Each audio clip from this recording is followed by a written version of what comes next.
Hello. Hi!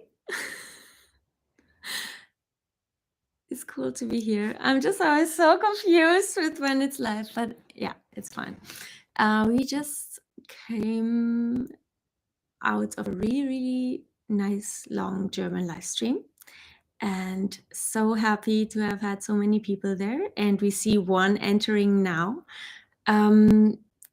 Yeah, I mean, it would be a dream if this English live stream would be coming alive as well. And we will see. Time will show. We have not actually agreed on what we're talking about now. If you have any questions, type them in the chat and we will be happy to answer them. The chat is, by the way, here. Please ask your questions here.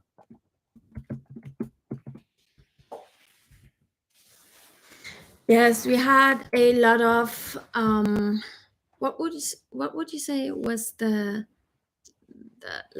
main topic of the German live stream? There were different topics, but one was, for example, the question about when to eat in order to get good rest during the night. Mm-hmm. Yeah, the fear of eating too early and the fear of eating too late. That was interesting, right? Yeah. Which shows, eating disorder fears are always very individual, and so I know this fear of trying to save your calories for later in the day, because you feel like you can be more flexible then without eating too much. Of course, that's actually what you should be doing, but that was the fear behind it. And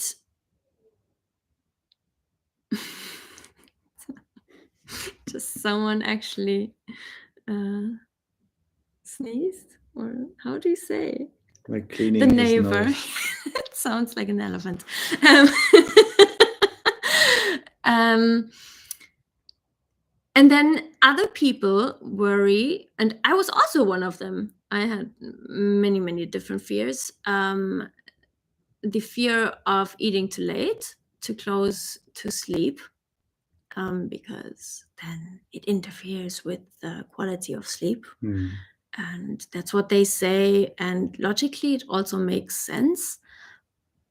But I just wanted to share it here as well, that it is so important to know that the healthiest and the most restorative and the most repairing thing you can do for your body is eat, no matter what and at what time. If in doubt, eat. That's what I got from Tabitha Farrar, and which really helped me. I had all of these fears of, oh no, and then you're not going to be able to sleep, and it's going to be bad for you in general. And but that actually, the more I ate and the more I ate without restriction, also resulted in me waking up in the night, because I was too afraid to eat a lot right before I went to bed. And that led to me waking up in the night and having to get up in the night and eat into the kitchen. Is even less quality of sleep. Because then you're fully awake, and it is going to take some time until you're hibernating again. And it's very, I mean, I also adjusted to this and actually stored and kept things to eat, all kinds of things to eat, and heaps of things to eat around my bed. So I did not have to get up in the night, because yes, it is important in recovery to eat in the night when you wake up. And, there's nothing speaks against that. That's not what I'm saying. What I want to emphasize here is that, I mean, you can also make it less complicated for you and also eat before bed, and kind of train your brain and your body and reverse the energy deficit, and then the longer you do this, the longer you eat without restriction and without any rules around times and stuff, the less these things will occur. And now it's very rare for me to have to get up in the night, but if it happens, it will happen, and it's okay. And I will also still, I don't actually have things right beside my bed anymore, because it usually just really doesn't happen. But when I get up, yeah, exactly. But I don't eat you.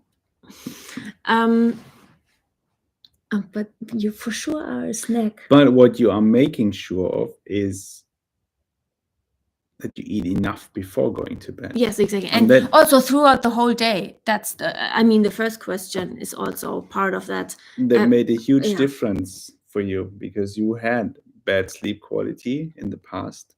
And once you started to actually eat enough over the whole day, and especially just before going to bed, you had a very big improvement in your sleep quality, because then in German, we say you sleep like a stone. Yes. I think you said that in English also. I think you can say that. And that was what happened to you, which was a good thing. Yes, totally. Please, if you're here now live, type your questions. You can decide and determine what this live stream is about. We're not going to be here for too long, and especially not when there's no questions. The pressure is on. Yeah, you can just make use of it. I just want you guys to know. And the more questions there are, the longer it might be. Yeah, so that was actually something that changed very quickly. Instantaneously, actually. Instantly, you say. Instantaneously. When I went all in and ate without restriction, I thought, well, I even had, on top of all of the other snacks and things I ate, or we ate also during the movie and stuff, and we had big dinner and then things after and during the day as well, and all of that stuff. And then, but I still was mentally hungry. I was still craving, for example, chocolate, or even 2 bars, like whole bars, and I ate them before, like when I was already laying in bed.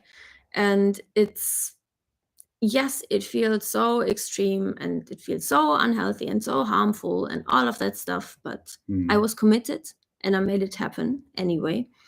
And these were the days when it was the first time I woke up and I felt like, wow, I am actually awake, and like I don't feel nagged, I think you say. Like, I don't feel destroyed. I feel I have energy, and the opposite of my fear was the case the next morning. So I actually felt like I had a more restorative sleep than usual, and that stayed that way. Yes, there are things like water retention, edema and stuff that can really make you feel uncomfortable physically, and I also had that at the beginning. But there's also things that immediately improve, which I wasn't aware of before, and it was just super, super cool to experience. And also what I tried, or no, not what I tried, for the wrong beginning of the sentence. Now it's second nature for me to start my day big in terms of food. Basically, the first thing is I have breakfast and I don't do any tasks before or whatever. Before. And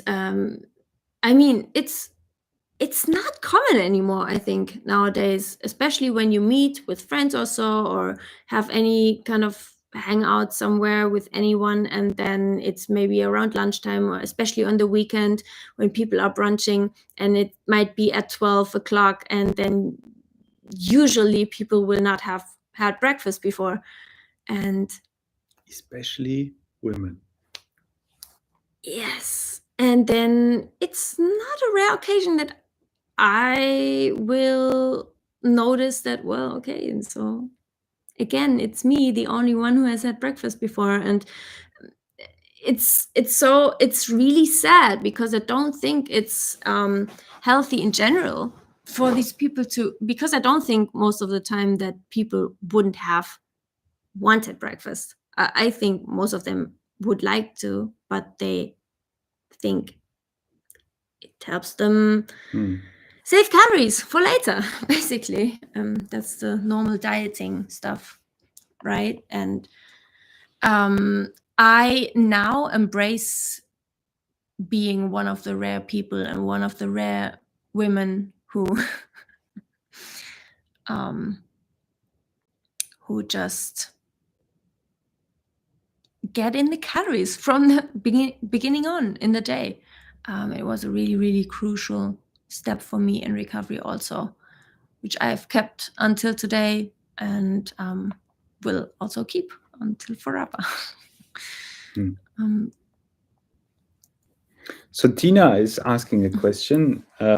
She just wrote you on Instagram. So cool to see you, because you were also part of the German live stream. I Yes. really, really appreciate that. And no, you are not as annoying as you feel right now. No, I'm really thankful for you, because for some reason, I don't know, the English live stream is really not very highly visited. There are people watching it later, but I think it has to do with time zones and I don't know, whatever. Yeah. But we still like to provide some of the topic we cover in the German live stream. Yeah. So I'm really thankful. You can be here every time if you want. Oh, so cool. That's really cool. There's another person, pseudonym, is also here. So the question of Tina is, do you think you being willing to change something is connected to a higher self-awareness and a feeling of self-worth? I didn't get the sentence. Do you think you being willing to change something is connected to a higher self-awareness and a feeling of self-worth? I mean, yes, you have to. Good point. Yes, it has to. You kind of have to feel some self-worth in order to feel like you deserve to change. I guess my faith helped me in this, because inside, in my heart, I always knew, like, I am here for more, and I do not deserve to suffer. Actually, no one deserves that. And it's more the voices that I hear, and the eating disorder voice is one of them, or actually the main one I've always struggled with, is the enemy. It's not something that comes from me, and it's also not something that comes from God trying to destroy me. It's not because I've been a bad person, but it's just because it wants to make my life hard, and actually in the end it wants to destroy me and wants to kill me. And I mean, you can look at it as you want. You can look at it more neutral, that it's just, a mental thing, and coming from the migration theory, and it's a biological and genetic thing that then manifests as a mental disorder. And yes, that is also what it is. But for me, it also helped to go a step further and see it also in a spiritual way, that it is not my friend. It's actually my enemy. And I knew that what the voice says is not the truth. It's always a lie. And that's because of my faith in Jesus, I was always very confident in, like, actually deep inside, I know that I am loved and I am worthy and I deserve the best thing in this world. And that all of the lies that the voice tells me are lies. Yeah. And you always did a really great job in reminding me of the truth. And yes, you can really get hung up in feeling like you deserve bad things, because I mean that's also the essence of depression. That's why so many people also don't get out of depression, or it's so hard to get out of it, because it just gets darker and darker and darker. And also depression and an eating disorder can of course also coexist. And so if that is what you mean by higher self-awareness, I'd say yes. But then the thing is, so does that mean that someone who does not love themselves cannot recover? I don't think so. I think that it's very instinctive also, very a biologic drive to survive. I'm always swallowing very loudly. People say. Now everyone knows. It's not gone yet. So maybe I should take over now. It's a biologic and instinctive drive to live. And I think like the fantastic thing is that when you start eating, that's also the essence of the whole survival mechanism, which anorexia is. In nature, it would not have gone on forever, because then it was a real, genuine famine. And once you got to the destination where food is plenty again, you gorged and you actually ate huge amounts, and everything was fine again because you got out of the energy deficit. Nowadays, we have like, not everywhere, of course, there is true famine, unfortunately. But most people in the Western world, they will have an artificial famine because they dieted and they restricted their food intake. And then, but for the body, it's still the same. And anorexia develops due to the energy deficit. And it's, it doesn't, in many cases, it goes on because of that, even though it shouldn't, because the energy deficit is not being reversed.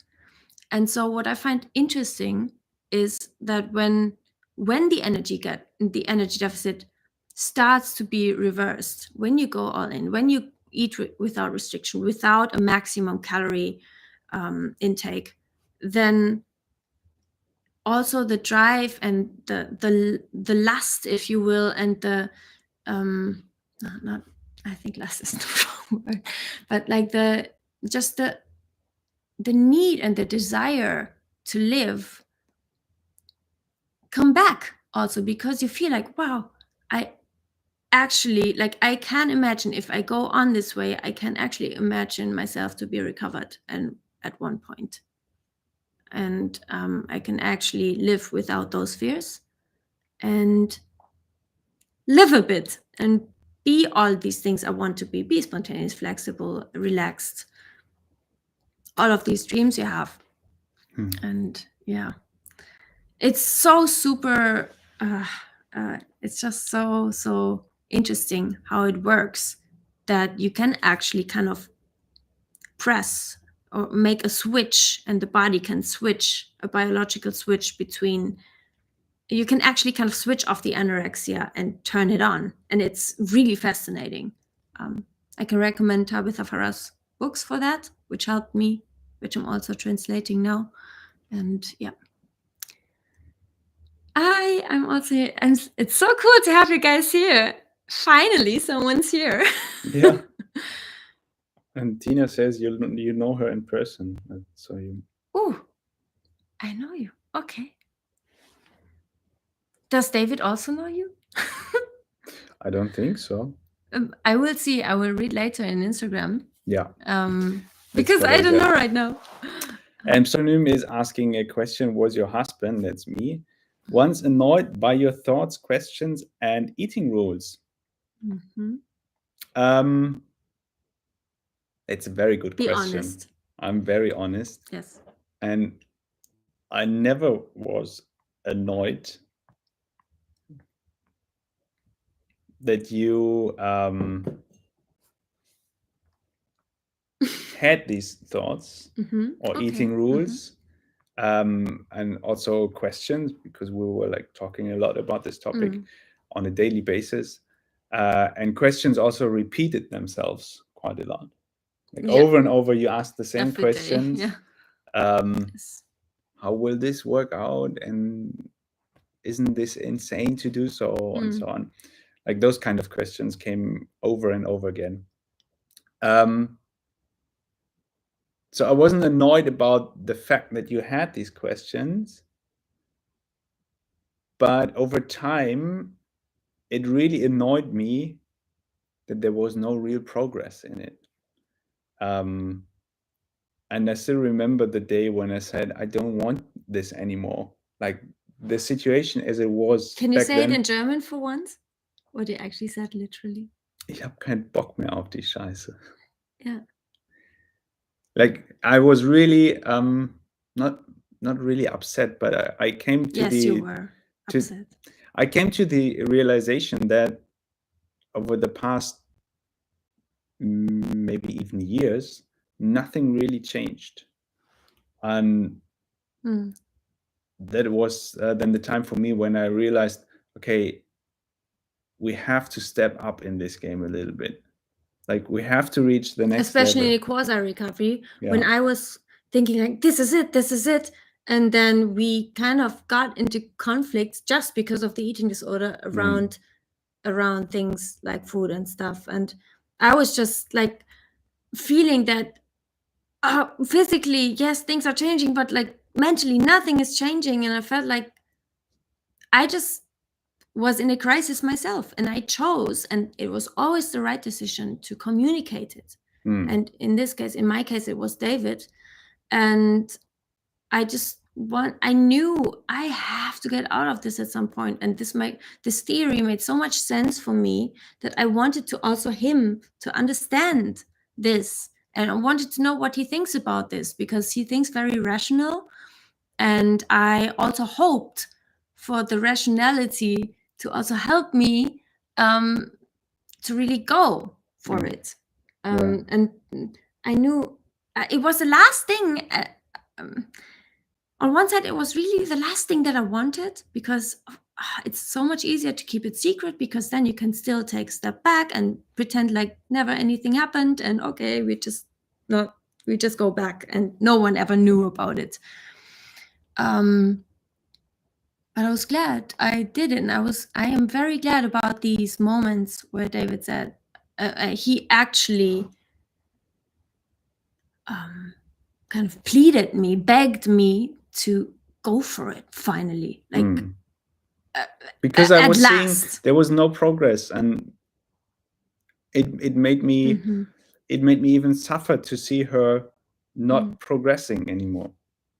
Yes. Yeah. And you just saw all of my will to recover, all of the, also the willpower. And you also saw that there was commitment, but you saw this fear that was just as high. Yeah. And a lot, when I was on the edge, a lot of these questions that always repeated themselves were about, but I was basically asking him, but do you really mean it when you can stand me gaining weight? Will you really still find me beautiful when I'm 10 kilos higher, and if it doesn't ever stop? Like, would you love me if I am 50 kilos heavier and overweight for the rest of my life? Like these kind of really exaggerated, extreme questions. But very important questions for you.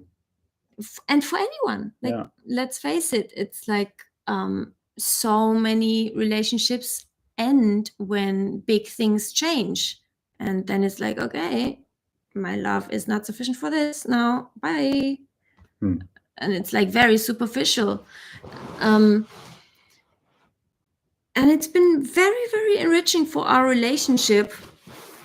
And also for intimacy, because the more you know about each other, the closer you are in all areas of your life, and that really benefits all levels of the relationship, all areas.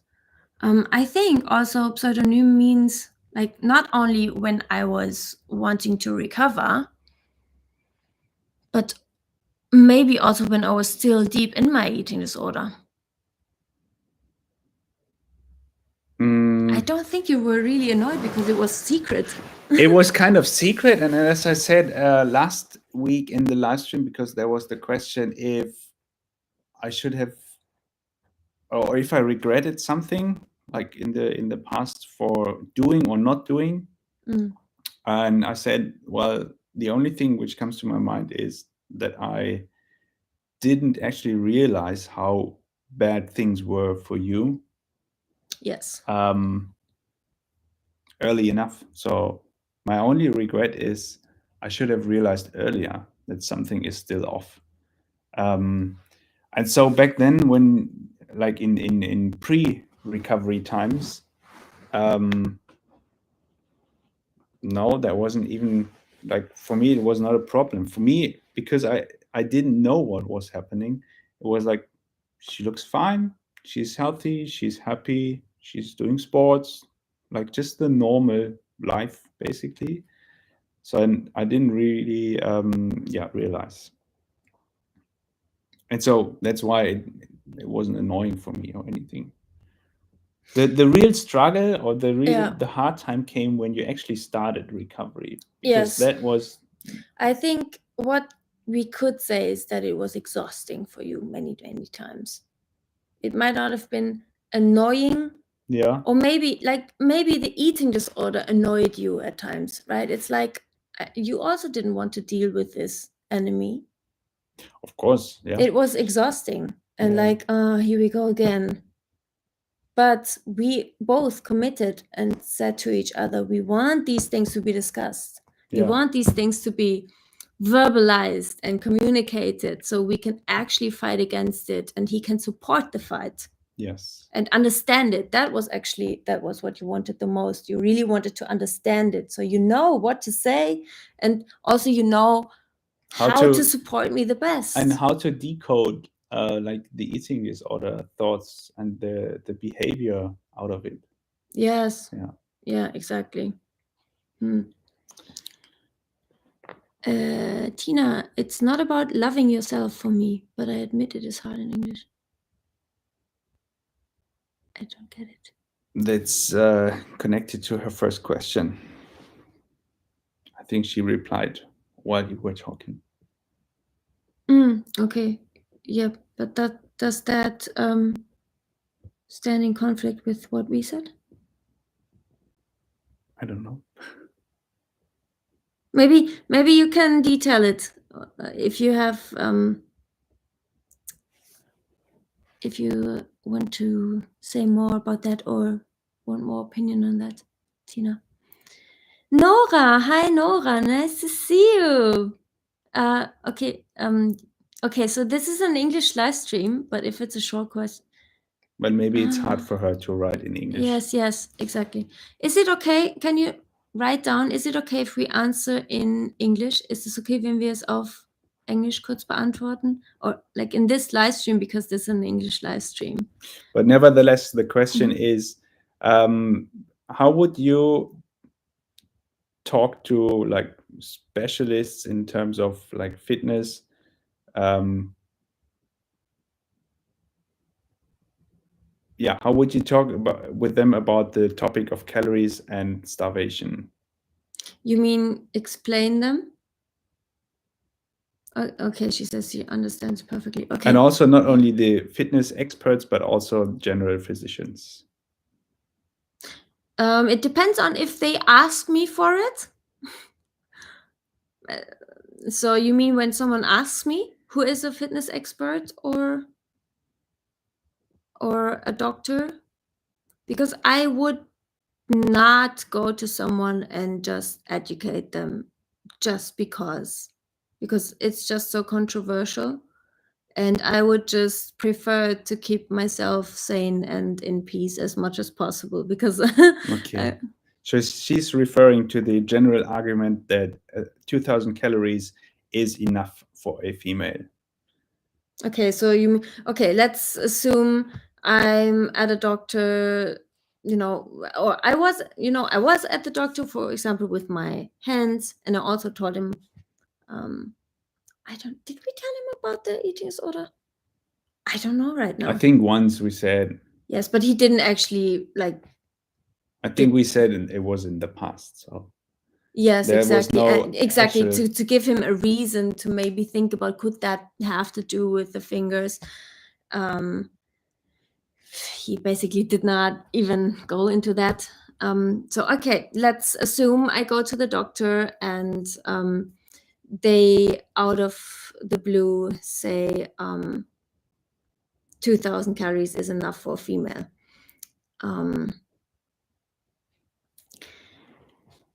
Okay, so I personally would not even go into any argumentation and any argument in general, because I just for myself would not. I would just think to myself in this moment, okay, no, I know it. I know it better for myself, because it just.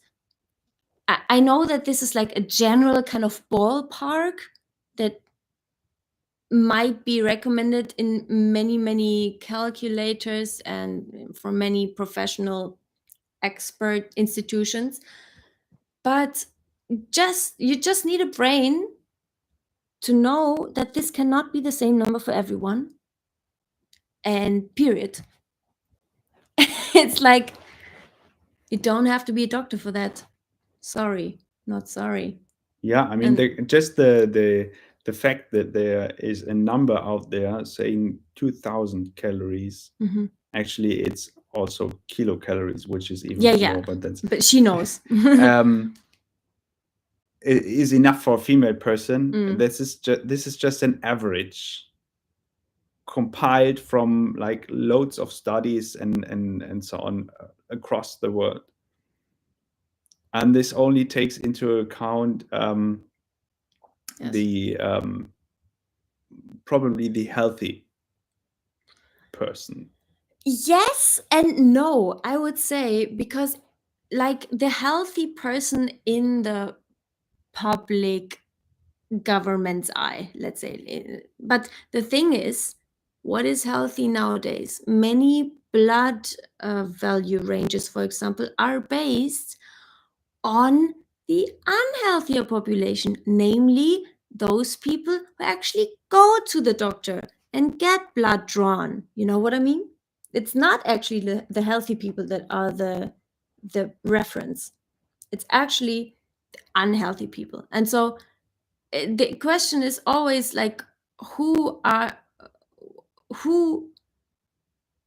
what are you referring to?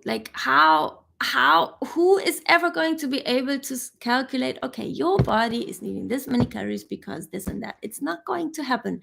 And the thing is, because we have a metabolism that is adaptive, someone can need less calories, but that does not, they can, no, okay, that was the wrong word. Someone can burn less calories in that moment, but because they're taking in too little for their body, all of the systems are not running as they should optimally. They are not running optimally.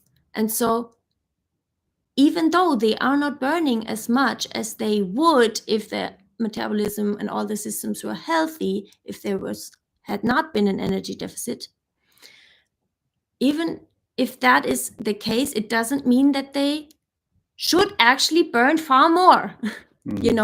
Even if you could find out, okay, this person today burned this many calories, it does not mean shit. Because you don't know if the body would actually prefer to burn more. If it got the energy long term, if there was enough energy and far more energy coming in, would it actually burn far more calories without forever gaining weight, but just being at the weight it's supposed to be at, and happily just humming along, and just also not storing everything, and just being at peak functioning. Hmm. It's that's basically, if someone asks about it, I would say that I would maybe go into the direction of the adaptiveness of the metabolism. And It's I not think, static. It's not a machine. It's right. not. A- And food is not only fuel. It's a whole lot more.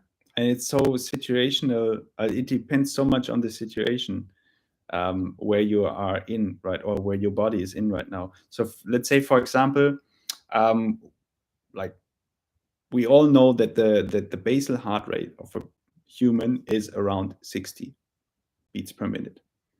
Yeah. And during the day, when we do like normal stuff, or like office work or just cooking, the heart rate is something about 80 roughly. So it's a little bit higher. But let's say if you go out running or just do sports, then your heart rate is of course even higher. If you do high intensity sports, it can reach up to almost 200. And if a doctor would measure your heart rate once like in that moment when you do the sports, and the heart rate is like 150, 160, 170, of course he wouldn't say like, this is insane, what is happening here, because he knows that you are doing sports right now. And the same thing should be with the doctor knowing that you are recovering from an eating disorder, or that your body in that moment just needs more fuel, more calories, to say for him, okay, this is okay, because this person is in a different situation right now, and that's why his or her body needs more calories. Yeah, totally. But then, it's not like movement is needed for someone to need more calories. It can just be that the metabolism is suppressed. So. Like when you're at the doctor and we talk about calories, then it's not about the picture of doing sports anymore. I just wanted to have like an easy to understand picture. You mean that it's different for everyone, the requirements? Yes, it's different for everyone, and it's different like for everyone, because it's not only a different person, but everybody is at a different stage in life. But the thing is, it's so important to know it's also enough to be a woman and want to have a normal cycle, like just for the body to just function. But you do not have to increase your heart rate in order to need more calories. Yeah. It's like, I mean, I get it. I totally get it. I was also thinking all of these things, right? But it really was it did me very well to think about this very dynamic adaptation of the metabolism, and that it always works with what it gets. It always adapts to the means it gets to function. And if it has to adapt to a famine, then it will adapt to a famine and burn less. And if it does not have to adapt to a famine, it will happily not adapt to a famine. But it's just something I thought sounds too good to be true. Basically, I could eat more and not gain weight forever. Like a little bit, yes, but that's also healthy. I just had to accept that. And then, then to actually experience it myself, that you can just exist and not have to earn your calories. Yeah. And it will actually show in your physical and mental hunger. And the body and the brain will not view food as this holy, precious thing that we always have to think about and crave for. I'm thinking, is it everything? Yeah, I guess that would be the main point that I would go into. But like in general, I mean, I would avoid it, such argument, because I always respect those people as much as possible. I mean, they also work with what they got educated with. And if I don't have to, I would not expose myself to the stress, let's say. Hmm. I just use the knowledge and the understanding around it for myself and for people who actually ask me for it and are in need. Yeah. And then Noah continues asking, how do you think about the German administration, or in general any expert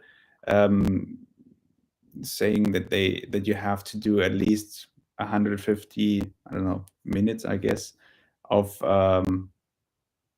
exercise in a week, like that should be your minimum. Exhausting, right? It's basically the same thing, right? It really depends on where you are, what your situation is. So I have always tried to look at these things from as logical as possible and from a natural standpoint. And so in nature, it would happen sometimes that we have to run, but that would be, let's be honest, in situations where we are very stressed. Mhm. Like, okay, except for, okay, now we make like some kind of small sprint with the toddler, with, just for playing, but no one would just play for an hour to burn calories in nature. Okay, no animal does that. If they do, it's just because they're just squeaking and just high on joy, like a horse running through the pastures and like, wow, the sun is shining and it's summer and I've been, it's just like no animal ever would think about any kind of calories or, oh, I have to move my joints because I don't want them to be rusty when I get old, or I have to use my muscles because otherwise they will go away. And it's like, it's just not that conscious thing for anyone in nature. So that's the first thing. The second thing is what I also already started, is that it would be usually a very negative situation where we have to run because away from a danger. Tiger is right behind us. Yes, or if, hunters, when you have to hunt food, it's very so I do not say it didn't happen in nature, but it was not like a daily thing that you just did for the sake of it and really not to burn calories. It's just like there is a reason needed to survive, basically. Yes, there's a reason why when we have a friend who went to, I don't know exactly where he went, like in a developing country, and they actually looked at him like he was crazy when he was going for a run in the lunchtime. Yeah. Like they just genuinely thought he's nuts, insane. Like, why would someone do that? They don't know that there. It's here in our Western culture where everyone is obsessed about calories and moving. Also because the government says you have to do this and this, even an exact and I think minutes amount. The recommendation is more because like a counterpart to our daily work life, because when you have an office job, we in our Western world, we sit quite a lot. Yeah, I mean, movement also does the body well. It's like, yes, designed to move. It's like, yes, it's natural and it also feels good. But it's very tragic for us to have to fulfill a kind of minimum. I think it should always come from, like it would be in nature, like you just feel, how to say, joy around the movement. And that is the thing that is not possible genuinely when you are in an eating disorder, because you will always have the wrong motivation behind it as well. And that's why I think you have to go cold turkey and stopping it for a while to get rid of the obsession and of the compulsion. Then I think you are only then you become able to get intuitive about it and actually feel like only do it just for pure enjoyment of fresh air. Mm. For me, for me, it was always the wrong and the right motivation. And as long I had to come to the point that as long as there's only the tiniest spark of the wrong motivation, I have to, for some time, do the opposite. Yes. Opposite, yeah. So the question is what I think about it. It's just, especially the part, the word exhausting, like strenuous exercise. I feel like I react allergic to that, because why? Why does it have to be exhausting? Like, I get it, they want your heart rate to go up and, it increases fitness. But again, that as a doesn't, counterpart for your yes, other daily but it doesn't stuff. mean that something like just going into the fresh air is going to be less healthy or less beneficial. It's just like this thing of, okay, now you just have to pump it out. Like, according to whom? Like, look at all those cats and dogs. They, most of the time, they're just laying in the sun and enjoying the sun for the sake of it. And it's like, animals know how to be lazy, and it would just, and they are very good at it, with a very happy heart behind it. And I just love how Tabitha Farrar also always uses these images and like the metaphors and comparisons with animals, because we as humans have in many areas really forgotten how it is to just be at times. Our brain comes in the way. That's a big problem. I also think these regulations and like rules around things that were once supposed to be natural and were also once natural, that's a problem for people who are very conscientious and very just attached to numbers and rules and treating their body like as if it's a machine. And it just takes us away from actually feeling intuitively and this enjoying life. Yeah, and this goes on with the next question about the basically high-tech machineries to analyze your metabolism and so on. And I think this goes all down to the need or the wish to tweak and optimize. And I think also it's not your intuition anymore. I mean, so yes, there's fancy stuff nowadays. Like, when you just have the money, as long as you pay for it, you can get, I guess you can get accurate results. But what for? Many people in the fitness community do that in order to know how many calories they burn, for example. Are they a slow metabolizer? Are they a fast metabolizer? Yeah. Okay. How many muscles do they have? How many fat? For world-class, like, not artists, What do you mean? sportists. Athletes? Athletes, right. I get this, that they do it, and they probably also have to do it in order to stay on top of their like fitness level. But for the general person like you and me, I don't think there's any need it does for it. It does make a difference. I don't think those things really do you any good, because why would you know like your metabolism rate and all this stuff?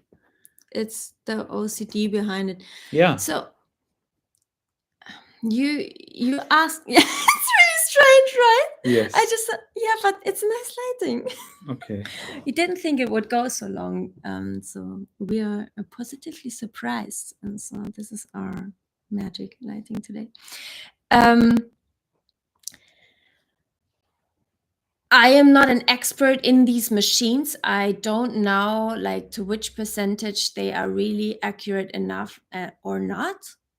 I personally guess they are pretty accurate because I think as humans we have become obsessive enough about these things that there's a lot of studies and a lot of money going into these kind of things and inventions.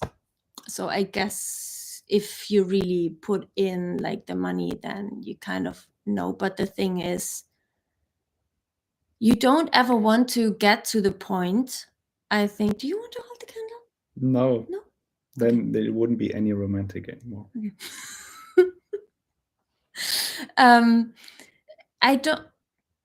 I genuinely think you don't really ever want to get to the point where you feel like now you have mastered your body and now you are in control of everything.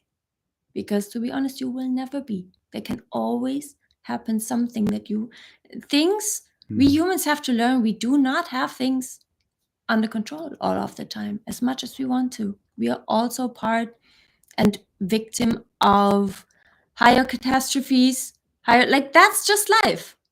Personally, we think, we have a God, and we are not the last ones to decide if a human gets sick, if we become sick or not. No matter how perfect we have lived our lives or how perfectly we have calculated our bodies, it's just one of these things where I think we humans think we benefit so much from knowing these things, but in actuality, we are destroying ourselves mentally and also in our soul by just circling and just letting our whole life revolving around these things. Like, okay, let's say some kind of number, and I'm not saying you want to do these things, but I'm just saying for an example now.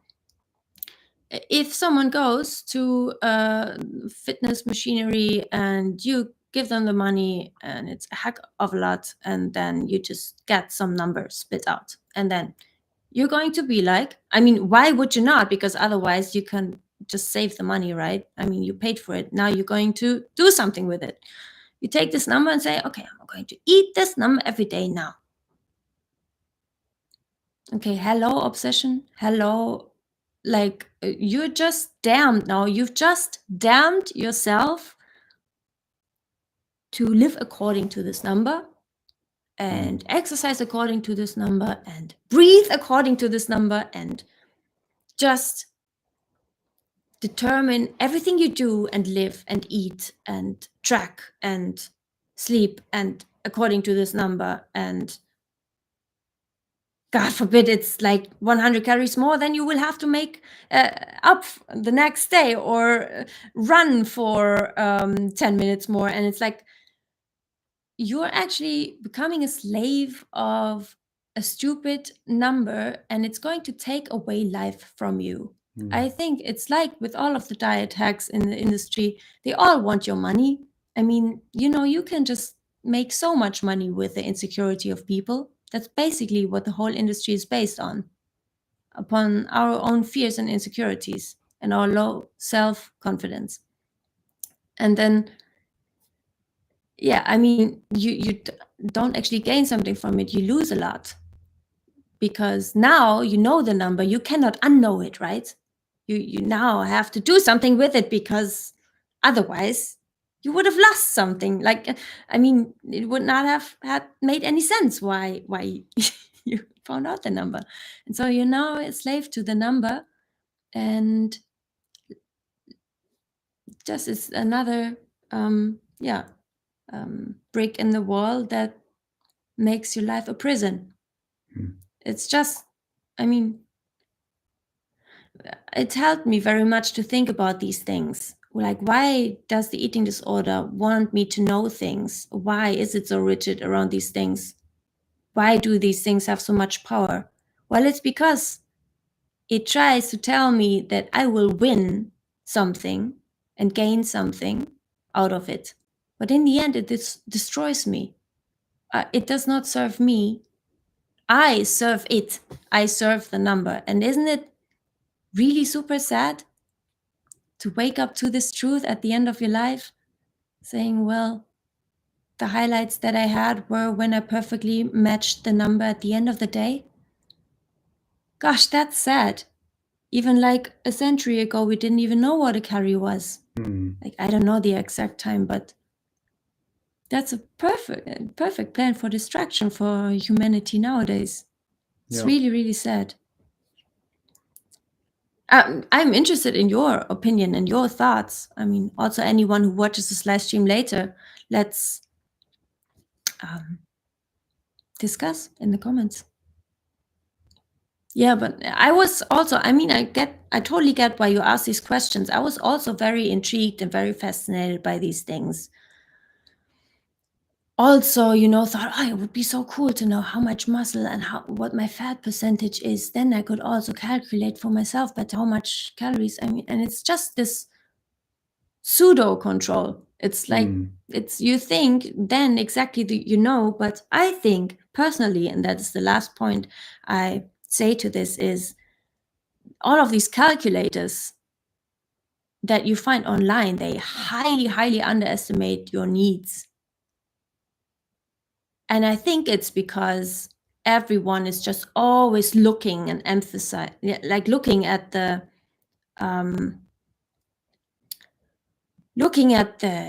obesity pandemic and, you know, all of it, but no one talks about, like, it's not as trendy to talk about those people who actually suffer from all of this diet culture stuff.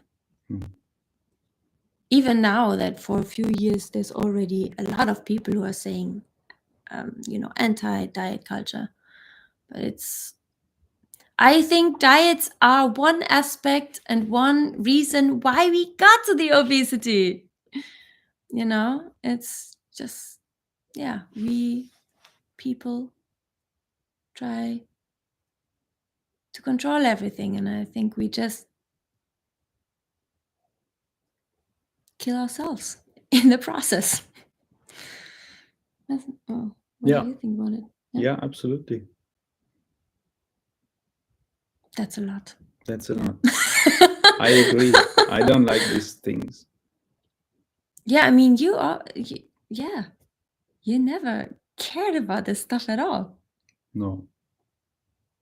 But what I do care about is that I'm hungry right now. Yeah, I also get hungry. Okay. Do we have more questions? No. You two would make great discussion leaders. Ooh. No need to educate like a teacher, but I think you have some very interesting points and views. Thank you. Yes, we also got these views because we listened to the views of other people. It's not like we're inventing anything new here. But yeah, I think also these things are talked about too rarely. And that's why I use this channel as a platform to talk about it more. Yes. Totally understandable. Nora, thank you for the feedback. I totally get why you are asking these questions. And also keep asking these questions. It does not annoy me. I also want you to know that. I might answer in a very passionate or maybe also rude way, but it's not rude in your direction, but just the topic. It just, you know, I just get heated up by these things because it's like, I don't want these things to be the way they are. So don't get me wrong. Yeah. Kind of romantic, yes. Okay. Okay. Thank you so much for this live stream. I guess it was our longest English live stream we had definitely, so far. Yeah. Thank you for all of the germs. How we say, the Germans that you hopped over to the English live stream. Really appreciate it so much. The last video, seeing you singing in the name of God with full heart, was very pleasant. Thank you. Yes. Thank you so much for the feedback. It really fulfills me also. And I hope we can have this next Monday again. The more these live streams are going to are going to be visited and actually active. And with active questions and everything, we are going to also make them. Mm-hmm. Yes. And next week is Easter Monday. Yes. And we will have a very special surprise for you. We still don't know yet. I don't even know what you mean. Yeah. I heard her live was great. She's in our church? I don't know. So we only know the YouTube name of yours, so we will check on Instagram later. Yes, exactly. But that's a surprise for me now. I'm really happy now. Okay. Okay, have a nice evening. Thank you for joining. Thank you for your questions, and see you on the Easter special next week. Yes, and I want to close this with, because what she wrote, Tina, I heard her live was great. That means she was there in church. Nope, she says nope. Oh, maybe a different time then. Yes, once. Okay, sorry. But just in general, for anyone who wants, I mean, next Sunday is Easter Sunday. If anyone, if they can, if you're Christian or not, it's not relevant, but just an invitation. You can find the channel of our church in the videos where I sing. It's linked. And then just if you feel like it, you can check it out, or also come to the church. There's the website on the channel of our church and everything. So we're going to be there. I'm also going to be singing. Just an invitation. Okay. All right, then. In your school. Wow. Okay, I'm very curious now. I'm going to check you out on Instagram now. Okay. Bye-bye. Bye.